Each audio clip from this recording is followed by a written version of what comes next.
Todos os dias você tem uma nova oportunidade de se aproximar de Deus. Deixe Ele inspirar suas manhãs para buscar a direção correta.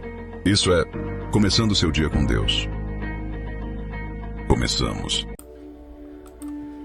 Amados amigos e irmãos, Pastor Reginaldo, muito bom dia. Seu programa Começando o Seu Dia com Deus. E hoje eu quero fazer uma reflexão sobre o tema que muitas vezes nós nos pegamos a perguntar a Deus: por que eu? E essa pergunta, ela é muito profunda quando nós olhamos na relação homem-criador. É uma pergunta que ecoa na alma humana como um todo desde os tempos mais antigos, e em momentos de dor, provações, perplexidade e até mesmo de um favor imerecido que nós recebemos de Deus, nós temos esse clamor: Deus, por que eu? E surge no fundo do nosso ser essa indagação, embora ela pareça em primeiro momento um lamento, muitas vezes é um convite que nós estamos fazendo a nós mesmos para uma reflexão profunda sobre a soberania de Deus sobre nós, seu propósito em nossas vidas e a nossa posição justamente diante deste propósito, não é? E quando nós nos perguntamos com relação à escolha de Deus para as nossas vidas, Deus, por que eu? Nós podemos estar nos referindo a duas vertentes principais neste momento, nesta conversa solitária com Deus. Podemos estar nos referindo ao sofrimento que estamos passando ou à bênção que estamos recebendo e dizemos para Deus: Senhor, eu sou imerecedor, por que eu? O que o Senhor viu em mim? É talvez então a manifestação mais comum dessa pergunta nessa forma, diante de uma doença, uma perda, uma injustiça que sofremos ou uma dificuldade financeira. E eu digo, quem é que não passa? Não é? O peso da aflição nos leva a questionar exatamente esta lógica divina. E, no entanto, a Bíblia, como sempre, ela nos oferece algumas perspectivas cruciais em cima deste tema. Tiago 1, versículos 2 e até 4 diz: meus irmãos, considerem um motivo de grande alegria sempre que passarem por qualquer tipo de provação. Olha só. Pois sabem que a prova da sua fé produz perseverança, e a perseverança deve ter ação completa, a fim de que vocês sejam maduros e completos, sem que lhes falte alguma coisa. As provações, elas não são aleatórias na nossa vida. Elas têm, então, segundo esta passagem bíblica, o poder de moldar o nosso caráter diante de Deus, fortalecendo, obviamente, a nossa fé nele e de nos aproximar, obviamente, dele. Ou seja, ele cria nas nossas vidas um mecanismo para que possamos nos dobrar diante dele e reconhecer que sem ele não vivemos, segundo esta passagem bíblica. E a participação nos sofrimentos de Cristo, coloca Filipenses 3,10, também, por sinal escrito por Paulo, nos convida a conhecer a Cristo, o poder da ressurreição e a participação nos seus sofrimentos, tornando-nos como ele na sua morte. Por mais difícil que seja esse sofrimento nas nossas vidas, ele pode cada vez mais nos unir profundamente a Jesus, permitindo-nos compreender um pouco da sua paixão e do seu sacrifício que foi executado por nós. Foi levado à morte de cruz por nós. E às vezes Deus, quando ele tem um objetivo mais inciso na vida de alguém, ele nos permite passar por vales escuros para que possamos futuramente consolar outros com o consolo que nós recebemos dele.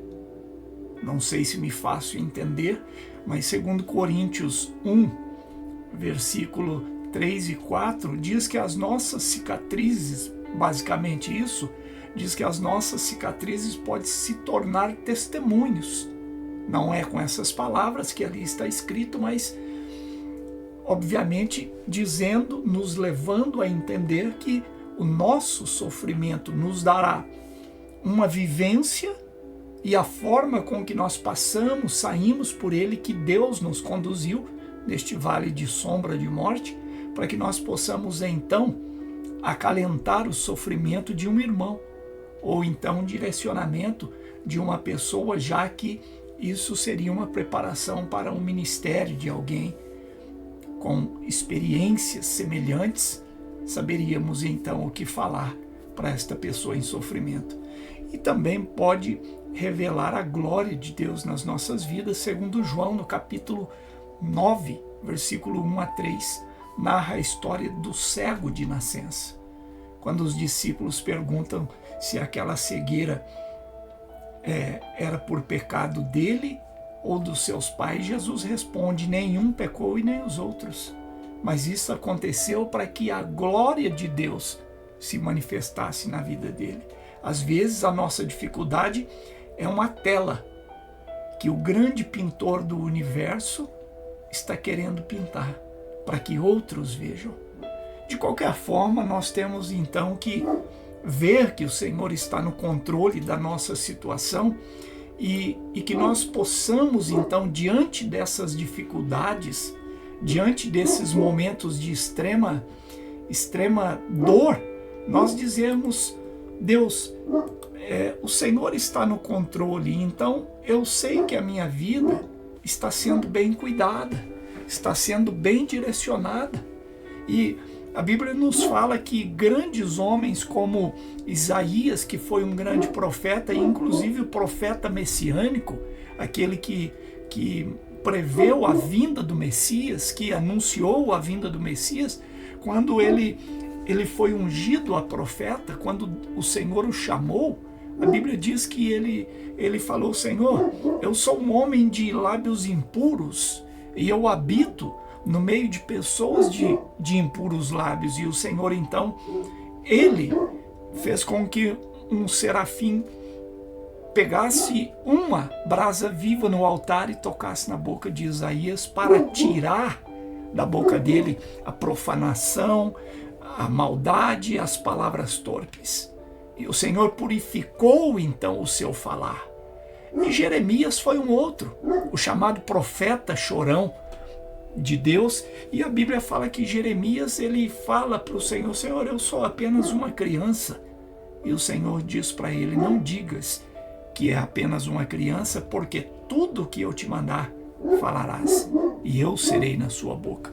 Então nós não devemos questionar diante de Deus o porquê é que nós estamos vivendo desta forma, o porquê estamos passando por isso, o porquê a nossa vida nos colocando em posição de sermos coitados diante de Deus. Não somos. Nós somos cuidados por Deus, segundo a Bíblia, e Deus tem um propósito em tudo nas nossas vidas. E que nós possamos entender então que o controle de Deus nas nossas vidas nunca ele perdeu, e que isso não nos dá o direito de ficar o tempo todo dizendo: por que Deus eu? Por que, Senhor, eu estou passando por isso? Por que, Deus, o Senhor me abençoou? Por quê? Aquilo que recebemos é porque o Senhor sabe o porquê. E nós então devemos entregar os nossos caminhos ao Senhor, confiar nele, como diz a sua palavra, e ele tudo fará. Senhor meu Deus, nós queremos te agradecer por mais este dia. Que aqueles que aqui estão comigo, Pai, possam ver dentro da tua palavra que nós, ó Deus, vivemos embaixo do teu controle e sobre sua direção. E que nós possamos ter esta consciência que quando há qualquer desvio, Pai, de direção ou de caminho, o Senhor sabe o que está fazendo. O que nós não podemos, Pai, é fazermos as nossas próprias escolhas, abdicando daquilo que o Senhor tem para a nossa vida, seguindo os nossos próprios caminhos e direções, e depois perguntar o porquê, querendo outorgar, Pai, ao Senhor alguma coisa que nós concedemos na nossa vida, puxamos para a nossa vida, aceitamos em nós e para nós. Mas queremos te louvar, Pai, porque, embora não merecedores, o Senhor deu o seu Filho para morrer por nós e tem cuidado das nossas vidas, nos fortalecendo a cada dia. Te agradecemos por tudo e em tudo nós te somos gratos hoje e para todo sempre. Amém. Queridos amados, irmãos, amigos, ontem no programa da noite eu trouxe o aviso que a partir de hoje eu estarei gravando apenas ou fazendo ao vivo apenas este programa das 7 da manhã, que traz o título Começando o Seu Dia com Deus. Falaremos a cada dia um tema ou uma reflexão que o Senhor coloca nos nossos corações e assim seremos abençoados por Deus de igual maneira como antes faríamos com dois.